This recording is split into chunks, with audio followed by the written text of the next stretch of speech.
Here today with one of the busiest people on the planet, George Kourounis. George, thanks so much for joining us today, my man. It's hard to catch up to you, but when you are in town, it's always a pleasure to see you and always a pleasure to talk to you. Thank you very much. Now, you are many, many things. A Stormchaser. The Words Gemini Award has come into your sphere as well. You're an accomplished host, producer. You're probably one of the laziest people I know. How do you do everything that you do? Well, I love being busy.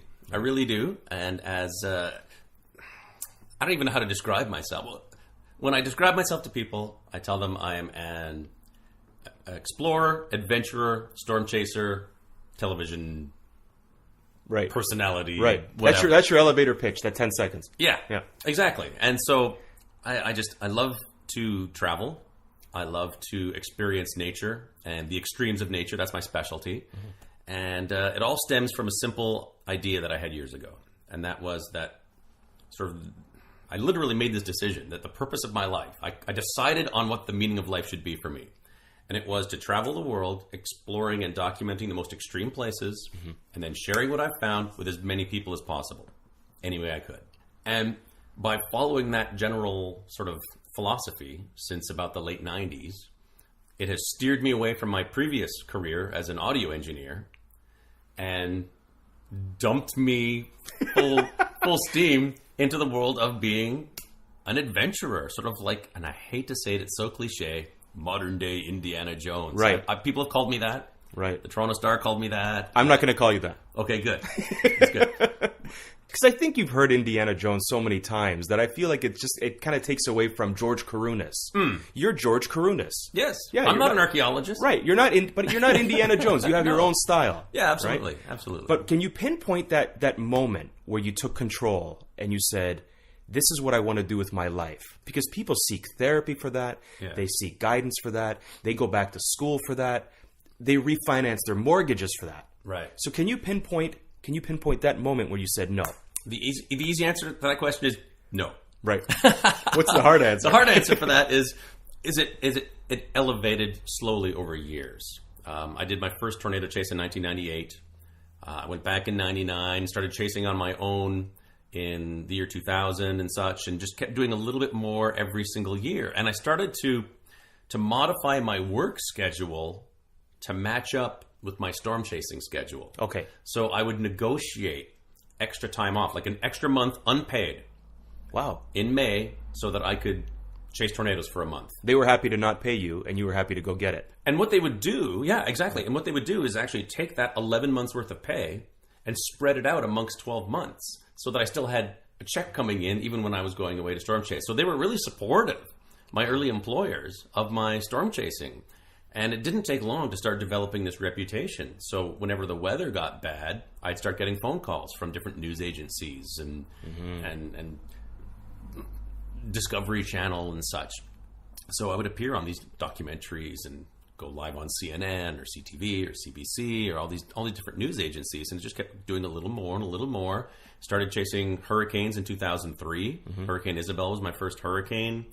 Started going after volcanoes in 2004, and it just more and more and more involving the natural world. I wasn't complacent with just chasing tornadoes. And most tornado chasers, or most storm chasers, all they do is chase tornadoes. And that's fine, but I wanted to do more. Lots more. Right.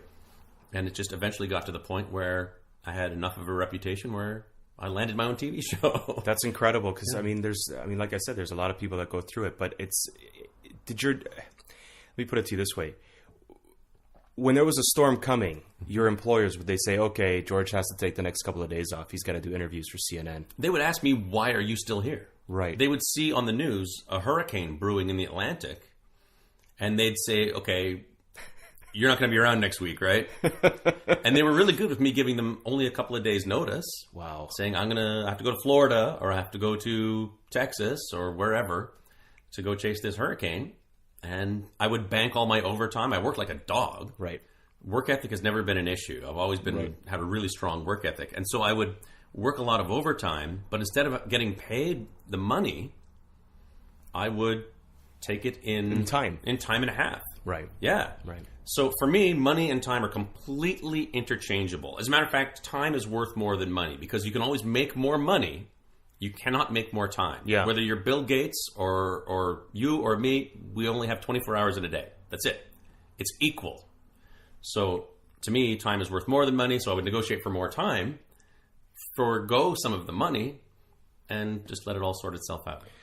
Now, to many people, I would think that would scare people. Oh, I don't have much time. There's not enough time in the day. I want to make more money, but I want more time. You've taken the limitations of time, but haven't made it a limitation. You've made it a sense of accomplishment. You made it a sense of, I'm going to maximize the time I have, as opposed to look back and wonder what if, or what else am I going to do, or how am I going to use my time. Right. It's all about perception. A lot of people think that success is all about what you are willing to do, when in reality, it's more about what are you willing to give up. Right? So because there's a certain amount of time in the day, in the week, in the month, in the year, you have to sacrifice other things to do the things that you really want.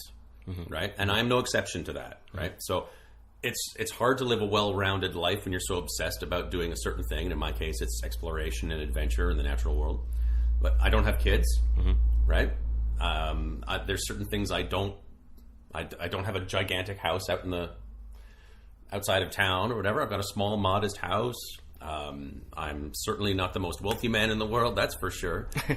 But I'm rich with experience, and I'm happy for it. At the end of the day, I don't want to be the richest man in the graveyard. I want to be the guy who turns into his grave skidding at the last minute, yelling "Yeehaw!" Yeah. No, absolutely. So, and I mean, Bhutan has a global happiness index. A happiness index. And watching a recent documentary, it really put it into perspective. There's a certain threshold of money I feel that, or not that I feel, but I think it's been statistically kind of proven where if you make about 65,000, even 55,000, the difference between a $55,000 or $60,000 a year salary with an 80 or 70 or 90 does not increase your happiness. Right. So now it comes back to time. It's like a Goldilocks zone of income versus happiness. Right. And when you look back, a lot of people regret more the things that they didn't do rather than the things that they did. I know I do. Yeah. Yeah. What are some of the things that you regret? Oh, I just missed opportunities. Things like I was one mouse click away from booking my flight to go to Hurricane Juan in Nova Scotia, and it was like the most historic storm that ever hit the Maritimes, and I chose not to go at the last moment because I made a decision not to go, and I regret that. So I've been to a lot of duds, storms where they've been really just nothing interesting has happened, but I don't regret going to them. Right? I lost time and money, but that's okay. It's the stuff that you don't go to that's what really gets frustrating at times. Yeah. And sometimes I wish I had a clone of myself. Why is that? Because I want to be in 12 places at once. Like right now, I'd like to be here. I would like to be in Iceland. Yeah. I'd love to be in Hawaii. There's all these different places right now. There's active volcanoes going off. There's some typhoons brewing in the Western Pacific. Yeah. So if I could make a carbon copy of myself and distribute these clones around the world, that would be awesome. It's not going to happen anytime soon. Why not? Let's make it happen. I'm not living in a dream world. I know that's not going to happen, but what has given you the scare of your life? Easy question. When it comes to travel and adventure. Well, actually, it's not that easy of a question. There's a lot of scary things out there. Being on the roads in India. Terrifying. Oh, my God. These people have no regard for each other's safety. It's an interesting experience. White-knuckle driving, for sure. I've had lightning hit so close that I've felt the heat on my face. Wow. I've had tornadoes come extremely close to me, where it has been very frightening. I've had an irrigation sprinkler come crashing through the windshield of the car that I've been driving, pitched by a tornado. But the scariest was an incident in Kenya. We were filming an episode for season 2 of Angry Planet, and this cave is known for 2 particular reasons. There are elephants that go into this cave for generations, and they excavate the cave with their tusks, and they scrape the cave walls, and they chew the rocks to get salt in their diet. This is on Mount Elgon, up near the Uganda border. It's a fascinating behavior. It's not observed anywhere else in the world. So we wanted to go and document that. But at the same time, the second reason why the cave is well known is because it was the epicenter for 2 outbreaks of Marburg hemorrhagic fever, which is of the same virus family as Ebola. So you get the same symptoms. Wow. And we know that it's related to the bats somehow, the bats that live in this cave. They've discovered that the bats carry the antibodies, so there are somehow a vector or something for this particular virus. So I tried to take every precaution. I had with me the world's leading bat biologist who has mapped this cave. It's a Kiddam Cave. It was made famous in the book The Hot Zone by Richard Preston. And so we go to the back of the cave, and I've got a full Tyvek suit on, goggles, respirator, surgical gloves. It's like a level 3 bio-containment suit I'm wearing, almost. Wow. And we get to the back. Cameraman flips on the light, because we're filming. Flipped on his camera light. The bats start to freak out, and they're pouring out towards us and crashing into us. And we're getting splattered with bat guano, and it's just it's crazy. Wow. The smell of ammonia is overpowering. And I look at Don, who's our biologist, and he's managed to capture one of these bats in his hand. So I decide, hey, I can do that too. So I step into the stream of bats. They're crashing into me. I grab one. And then I realize I should probably show this to the camera to get a close-up. And as I'm turning around to go and find the camera, it bites through my glove and into my thumb. Oh. And at that moment, that instant where I felt the pain of that little tiny tooth go into my thumb, knowing that I had leather gloves in my backpack, it was the worst feeling in the world, because now I literally don't know if I'm about to die at some point over the next week. Didn't know if I was the Walking Dead. And it's a horrible way to die. I'm in a remote part of Kenya, and I wasn't even slated to go back home. I was going straight from Kenya to Uzbekistan, which is not really known for its quality of hospital. Right. So, wow. In terms of fear and scary encounters, that was, well, scary for obvious reasons, but also because it was so drawn out. It didn't last a moment or an hour or a day. It was an entire week of not knowing if you're already dead. That is a horrible way to go through life. Yeah, really awful. So I don't need to go back there. Check, done. That being said, check, done. Do you believe in bucket lists? Do you have a bucket list? I do. Yeah. Absolutely, but I don't call it a bucket list. Okay, I figured it was something different. Yeah, it's a little more positive spin. I call it my life list. And I have, at the very top, I've got the title, the life list. And it's so cheesy, but it works. Right. And it's, I have the date of the last time that I modified it, because I'm constantly changing it. Right? Because sometimes your opinions change. You want to do different things. And I've got them broken down into different categories. Like I've got travel categories and personal and financial and all these different things. And whenever I do something on the list, I don't remove it from the list. I leave it on the list and I put a great big done beside it. So the next time I go and look at the list, I can see the accomplishments. You know, you see your progress. Right. And it helps to inspire you, right? So I'm always adding new things and taking things off, changing my mind and striking things off because it's been completed, done, that kind of thing. So yeah, I totally subscribe to that because it gives you something very physical. And for me, it's in a spreadsheet, but I highly recommend writing it down. The physical act of writing something really helps commit it to your brain, your whatever motivates you. It really does make a big difference. So I highly recommend it to people. Again, don't call it a bucket list. That's what I was going to say. It's all about perception again. It's all about it's semantics. It's the way you want to understand and believe something. Anything to keep motivating you and keep pushing you to things that you really want to do. Yeah, absolutely. Culturally, around the world. Let's get away from the storm chasing. Culturally, what place have you been to that has really moved you? Mali in West Africa. It's an amazing country right on the edge of the Sahara Desert in the Sahel region. And we did an overland trip from Bamako, the capital, up to Timbuktu. And we passed through some of the most incredible landscapes, the most amazing people. Mali is known for its culture and its music. They say if you want to see animals, go to East Africa. If you want culture, go to West Africa. Interesting. And I couldn't agree with that more. We met people in Dogon country, these cliff dwellers, and it's like going back in time 300 years.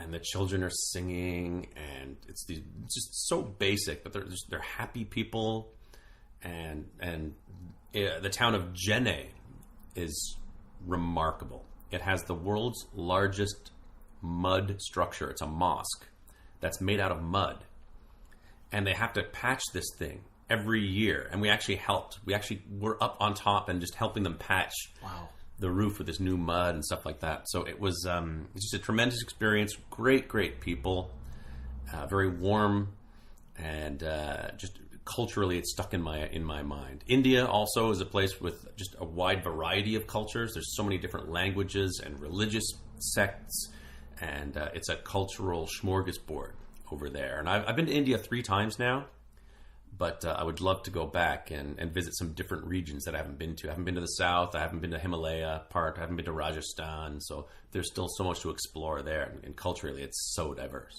What culture did you go to that you experienced that you thought lived kind of under your expectation? It kind of fell short of expectation, if any. Not to single any country out or any culture out. No, I don't want to criticize any culture. One thing about being Canadian is that we live in the shadow of the U.S. so much, and we are unique. We have our own things. You know, we're known for our politeness and our for saying please and thank you and sorry. Sorry a lot. Sorry. Yeah. Excuse me. Sorry. And I hate to say it, but I think Canadians need to be more proud of being Canadian. We're very humble, and I think that culturally we have a lot to offer, but I think we tend to sort of pull away from that and tend to sort of live in the shadow of our big brother to the south. Right. And I think we have a lot more uniqueness to offer that is that's just not realized. Because you find that, I mean, I find that a lot of people, and myself included, have explored more of the U.S. More than Canada. And I mean, we both live in Toronto. We're both based here. You've traveled, I think, a lot more places. I'm sure you have throughout Canada, but I feel like I have to catch up personally to see more of my own country because there's so much other places to see, and we underestimate kind of the beauty that we have in our own backyard. Oh, yeah. And I've been fortunate enough to have visited every single province and territory. And I firmly believe that every Canadian needs to go to the Arctic. And I don't really care where, but you have to go to these communities like Pond Inlet, like Inuvik, and spend some time with some of the Inuit up there and see how they live and see what the beauty of the Canadian North is like. It's tremendous. We have so much of our population just is hugging the U.S. border for warmth. Yeah. It's like it's like a cat trying to stay warm, you know, by curling up to you at night, right? But there's just so much up there and so much wilderness area, and just some of the best outdoor experiences in the world can be found right here in Canada. And it's hard living up north. There's a reason why not many people live up there. And I think by going and visiting, not only does it help stimulate the economy in the north, but it also gives us an idea of what it's like to be a real Canadian, right? Before the Europeans settled. I mean, that's the real Canada up there. Go to Pond Inlet. That's the real Canada. Wow. Experience-wise, when I travel, I think when you travel as well, you see these, a lot of people have now turned into these iPad kind of travelers, where they'll get off the bus, they'll get out of the car, they'll pull out their iPad or their mobile phone, they'll look at the monument, the temple, the beach, wherever they happen to be, through their mobile device, which is kind of a substitute for their desktop device that they've used to research the place that they're going to go to. How do you make the most out of the experience? Do you meditate before you go? Do you meditate when you're there to put yourself in the moment? How do you manage to immerse yourself in where you are and what you're feeling and what you're seeing? Well, it really does depend on where it is and what I'm experiencing. I've seen what you've described countless times, where a tour bus pulls up to some place that is just stunningly beautiful. 30 tourists get out, they pull out their phones and their iPads, and they take a bunch of pictures and selfies and such, and they pile back in the bus and they go on to the next thing. They haven't even seen it. They've seen it through their phone. Yeah, exactly. And I tell you, and because I do a lot of photography and videography, I experience that myself. I'm not immune from that. But I consciously have to find time to take the camera and set it down and just observe. For example, I was recently at Ambrym Island in Vanuatu, filming this volcano video that went completely crazy viral, millions of views.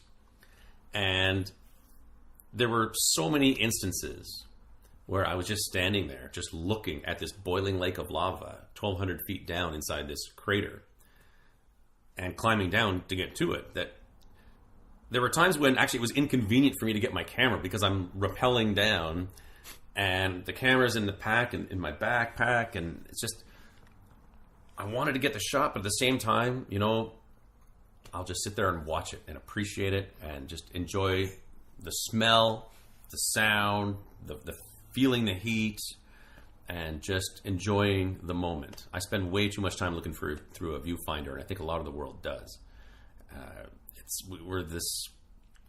Facebook is a funny thing. Facebook is this monster that takes everyone's best moments and puts them on display. Yeah.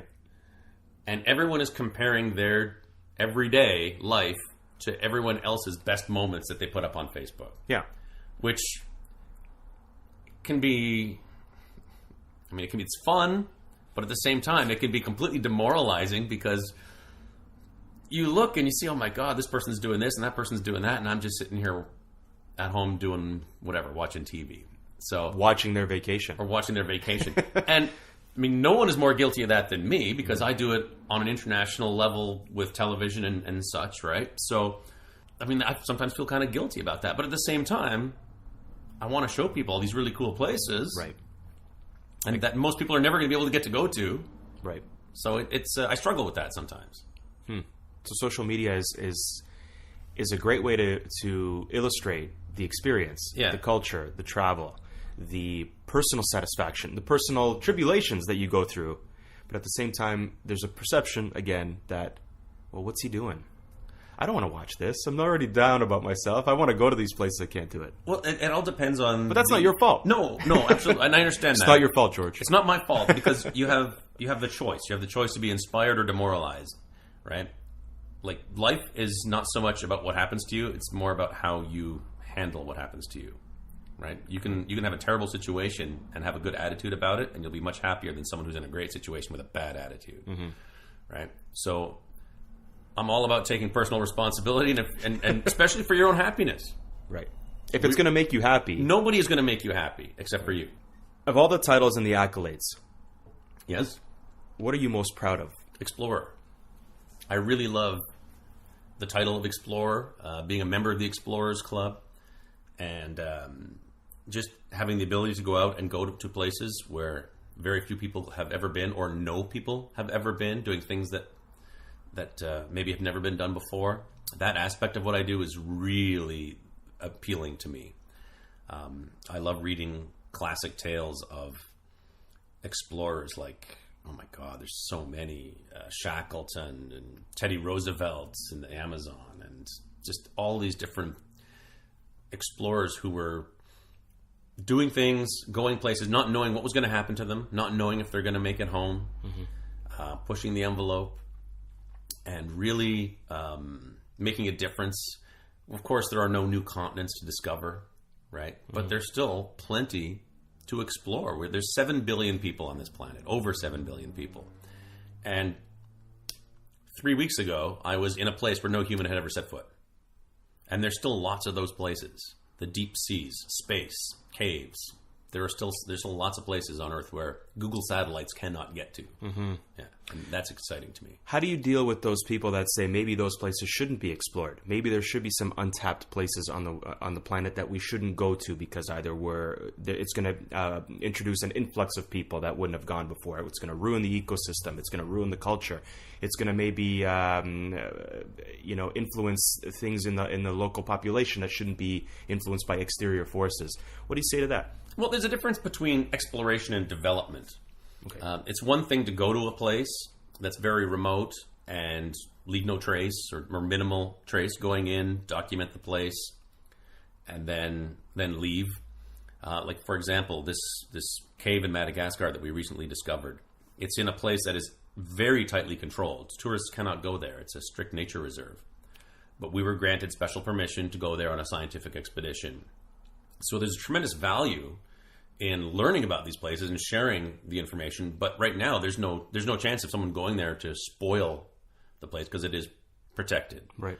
So I think by putting the checks and balances in place for national parks and secured areas and places like that, still allows room for exploration without exploitation. Mm-hmm. Tourist as opposed to traveler. Traveler as opposed to tourist. Travelers and tourists are, there is a difference. Big difference. Just because tourists travel, but not all travelers are tourists. Right. Yeah, absolutely. So, the whole purpose of an expedition is traveling with a very specific goal to go and do or accomplish something. That is sort of the loose definition of expedition travel, as opposed to just going and sightseeing.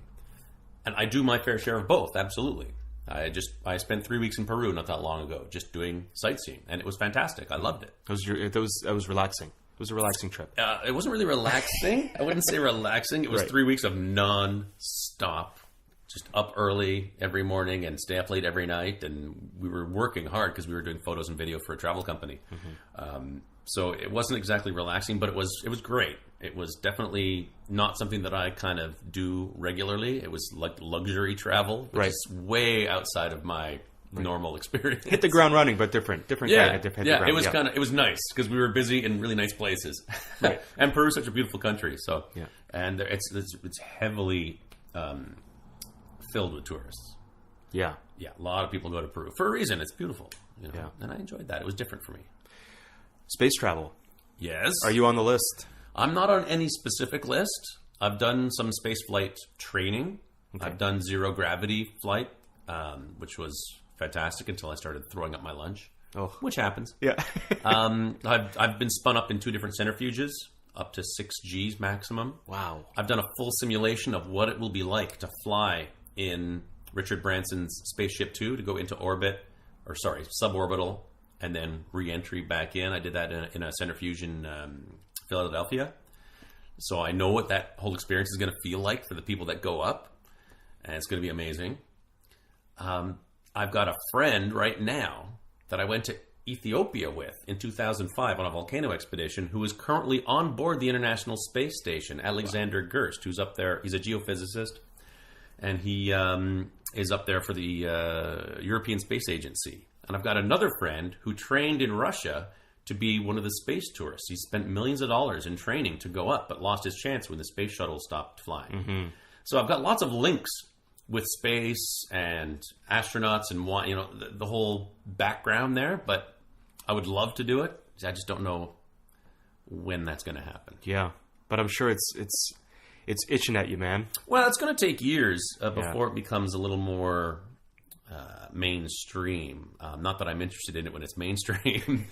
I think that the best thing that NASA could do is try and recreate what they did back in the 60s. And that is the excitement of space exploration. Mm. It's one thing to have the space station orbiting the Earth. It's great for science. It's great for discovery. It really, it's the most complicated machine that has ever been built. It's the most expensive machine that's ever been built. And it's great, and I support it. However, at the same time, the inspiration that people had for going to the moon in the late 60s was something tremendous. It inspired a generation of people to get into science, engineering, just all of these important science careers, mm-hmm. and inspired an entire nation of people. And these astronauts were heroes, right? Yeah. I can name one guy that's up there right now. Can you name any? No. Exactly. By going to Mars and being active and proactive in terms of getting a manned mission to Mars, a priority in NASA's budget, I think could do more for the United States than 10 years of working at the International Space Station, or for 20 years. Just in the pure inspiration alone, you can't put a dollar value on that. What government agency exists that can inspire people like NASA can? There isn't. Mm-hmm. What, the IRS? Revenue Canada? No, that's a great point. Yeah, that's a great point. It inspired an entire generation. And you can't put a dollar value on that. Yeah.